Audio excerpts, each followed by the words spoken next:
Ada berita penting yang perlu kita sampaikan dan perlu kita bagikan terkait layanan pengusulan data bantuan sosial bagi penerima program bantuan sosial saat ini atau yang nantinya akan mendapatkan bantuan tunai dari pemerintah. Teman-teman sahabat sosial, di bawah Kementerian Sosial itu program bantuan bukan hanya PKH dan BPNT saja. Masih banyak lagi program bantuan yang lain, seperti data BPJS Kesehatan itu di bawah langsung Kementerian Sosial, tercatat di dalam DTKS. Kemudian ada yang namanya program bantuan atensi, program bantuan anak yatim, dan beberapa program bantuan yang lainnya. Ada yang juga yang namanya program bantuan pena, pahlawan ekonomi Nusantara. Nah, teman-teman sahabat sosial, dari berbagai macam program bantuan sosial tersebut, bukan hanya langsung dapat bantuan, namun ada usulan yang mesti dilakukan sehingga mereka ataupun penerima manfaat mendapatkan bantuan sosial sesuai dengan kelayakan dari penerima manfaat tersebut. Nah, kita akan sampaikan ada informasi yang langsung disampaikan oleh Kementerian Sosial beberapa waktu yang lalu. Jadi ditonton video ini sampai habis, jangan di-skip tentunya.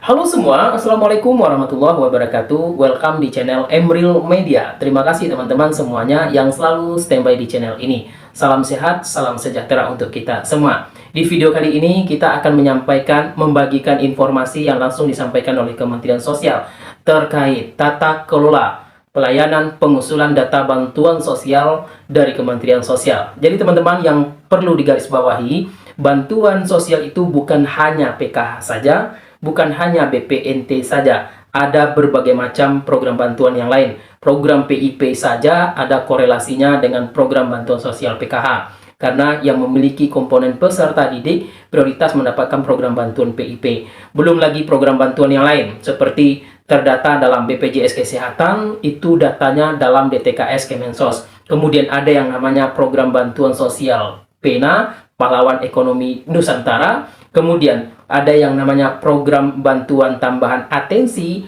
program bantuan anak yatim, program bantuan yang lainnya. Pokoknya teman-teman banyak di bawah Kementerian Sosial yang namanya program bantuan sosial tersebut. Jadi kita akan sampaikan informasi langsung dari Kementerian Sosial. Silakan nanti ya ditonton video ini sampai habis sehingga dapat memahami apa yang disampaikan oleh Kemensos.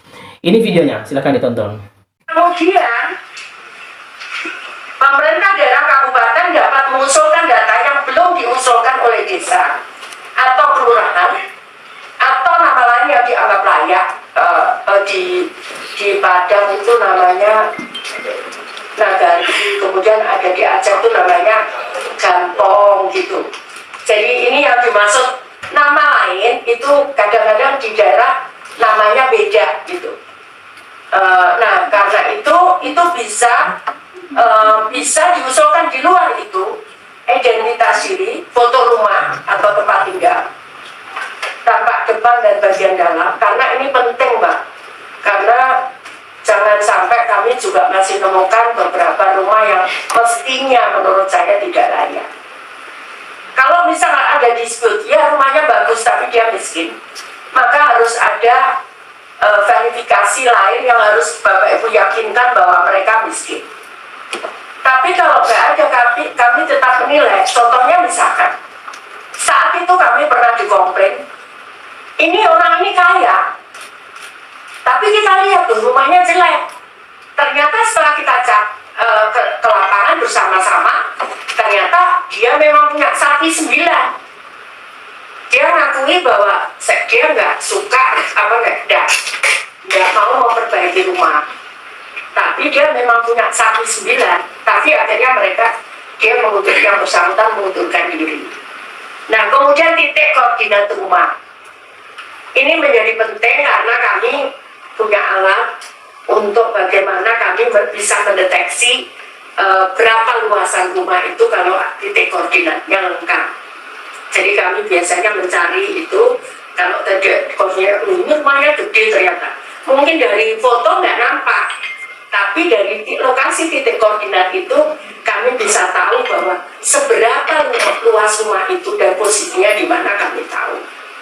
Seperti itu. Yang selanjutnya dilakukan pengesahan bupati, wali kota atau wakil bupati atau wakil kota atau atau sekda atas nama bupati, kemudian dikirim kepada kami. Kemudian Bapak Ibu sekalian juga, jadi aplikasi ini bisa di-download lewat Play Store. Nanti mungkin Pak Kepala Pusdatin bisa menjelaskan dengan aplikasi namanya Cek Bansos. Jadi Bapak Ibu sekalian, nanti akan kita Senin itu akan kita training untuk daerah, sosialisasikan dan kita training untuk daerah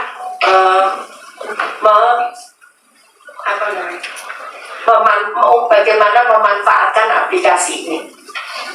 Jadi sekali lagi ini semua akan tahu.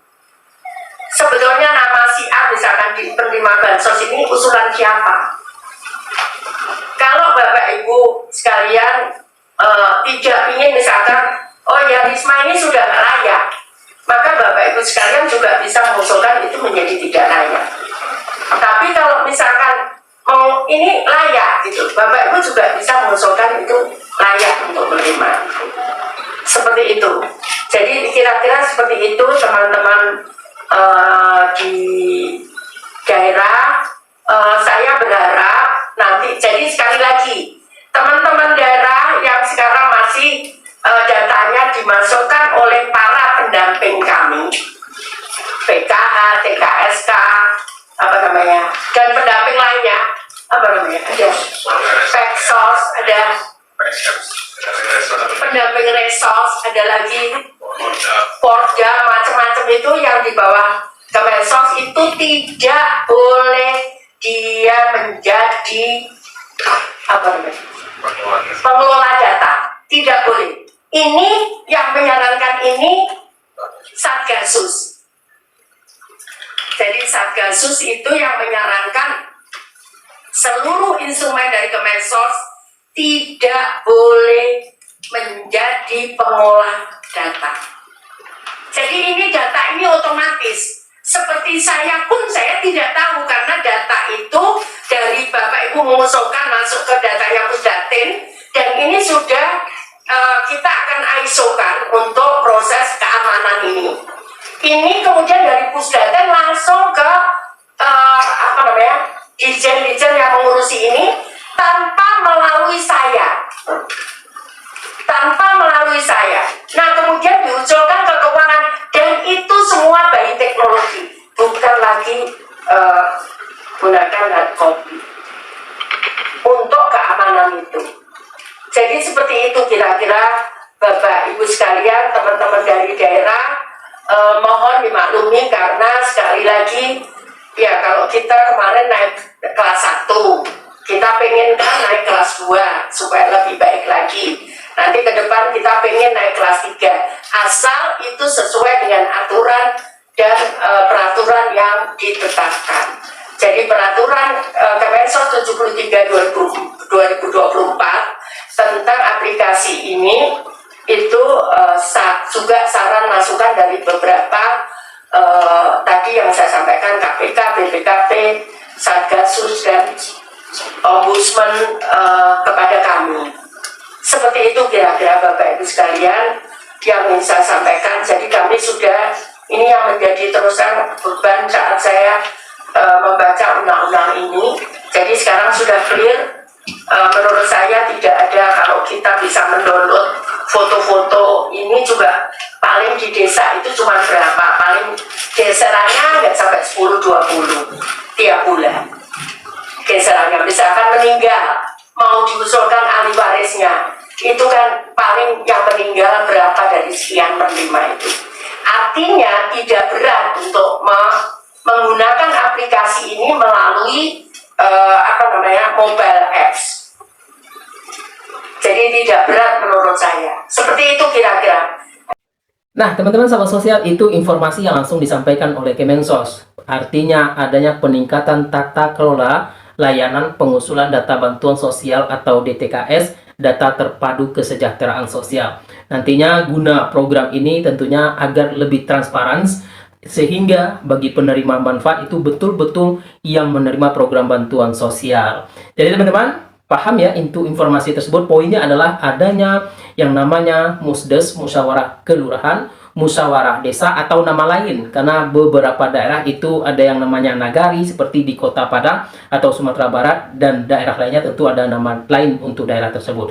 Nah teman-teman, itu informasinya, semoga dapat memahami sehingga Kemensos akan terus melakukan perbaikan-perbaikan terkait transparansi untuk pensasaran bantuan sosial yang diterima bagi penerima manfaat. Terima kasih, jangan lupa di-share informasi ini. Wassalamualaikum warahmatullahi wabarakatuh.